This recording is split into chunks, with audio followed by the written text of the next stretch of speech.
बघा लक्ष असू द्या.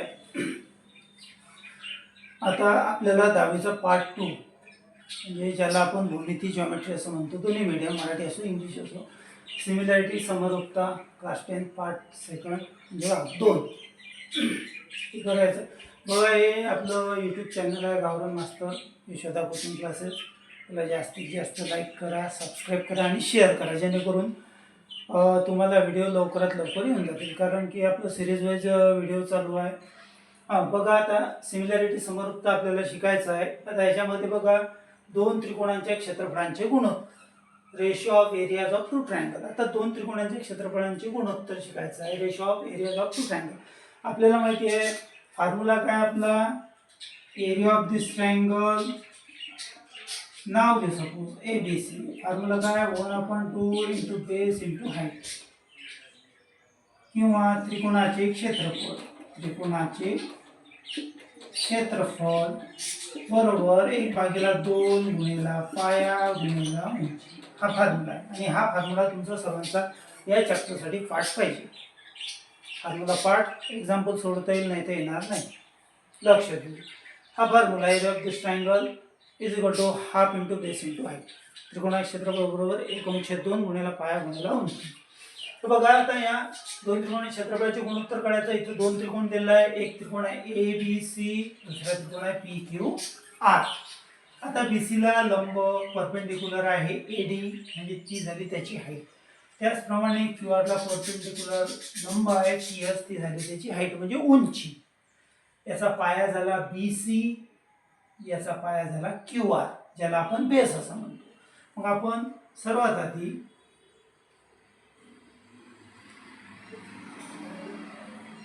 त्रिकोण ABC चे क्षेत्रफळ भागेला त्रिकोण PQR चे क्षेत्रफळ. फॉर्म्युला आहे 1/2 गुणिला पाया गुणिला उंची,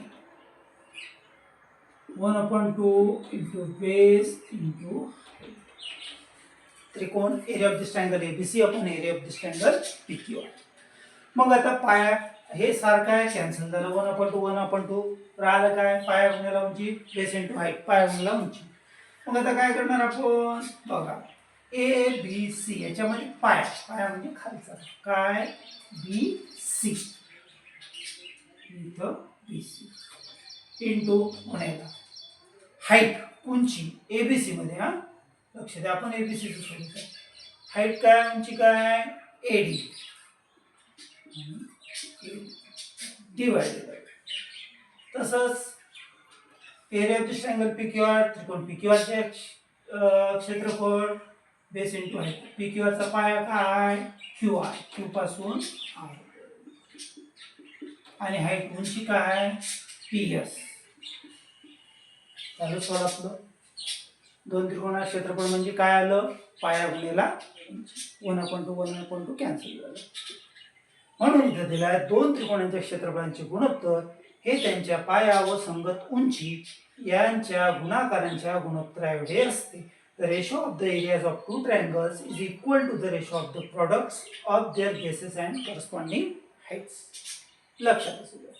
आता नेक्स्ट नंबरचा पॉईंट काय, दोन्ही त्रिकोणांची उंची समान असेल if the heights of both triangles are equal. म्हणजे दोन त्रिकोणांची उंची समान असेल. सरळ आहे, जसं 1/2 होतं कॅन्सल झालं, तसं उंची जर समान असेल, हाईट जर सेम असेल तर काय होईल, कॅन्सल होईल. राहतील का फक्त बेस म्हणजे पाया दोन्ही त्रिकोणांचा.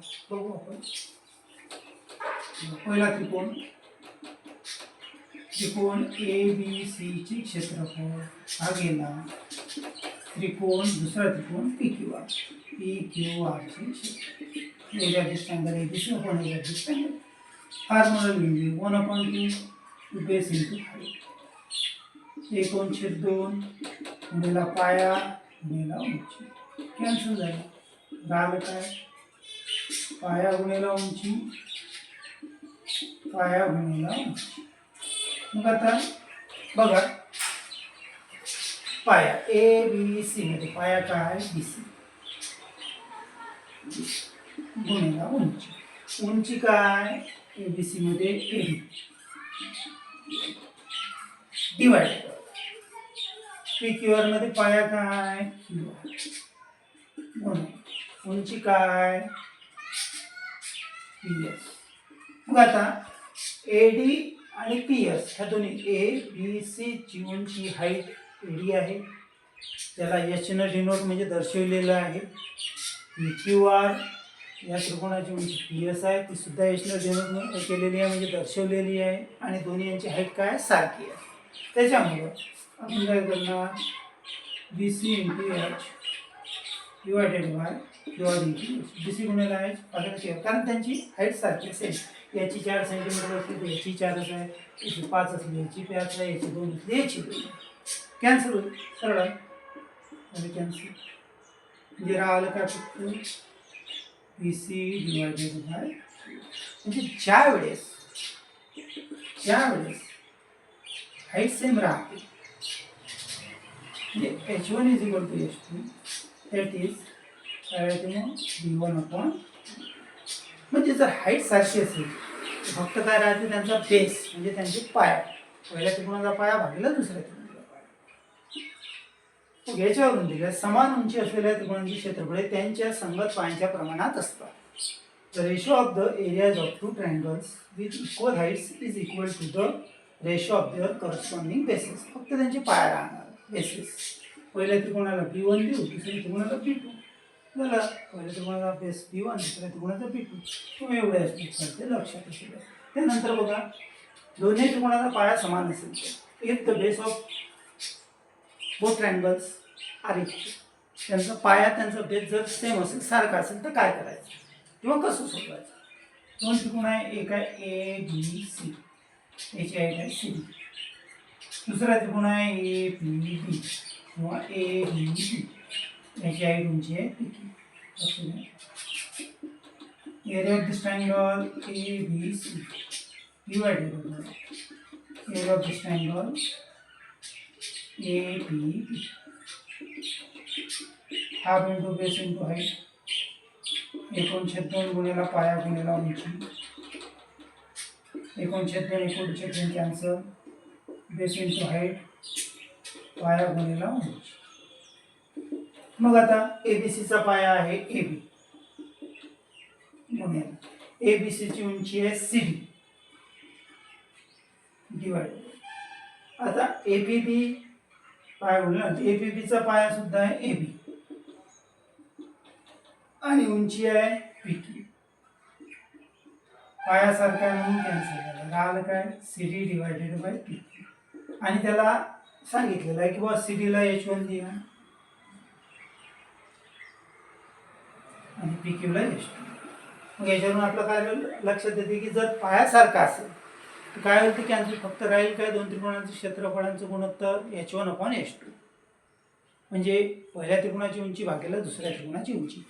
जर उंची सारखी असेल तर काय राहील पहिल्या त्रिकोणाचा पाया भागेला दुसऱ्या त्रिकोणाचा पाया. आणि जर दोन्ही त्रिकोणाचे क्षेत्रफळ काढायचं असेल पहिल्या त्रिकोणाचा पाया आणि दुसऱ्या त्रिकोणाची पहिल्या त्रिकोणाचा पाया आणि पहिल्या त्रिकोणाची उंची डिवायडेड बाय दुसऱ्या त्रिकोणाचा पाया गुणिला दुसऱ्या त्रिकोणाची.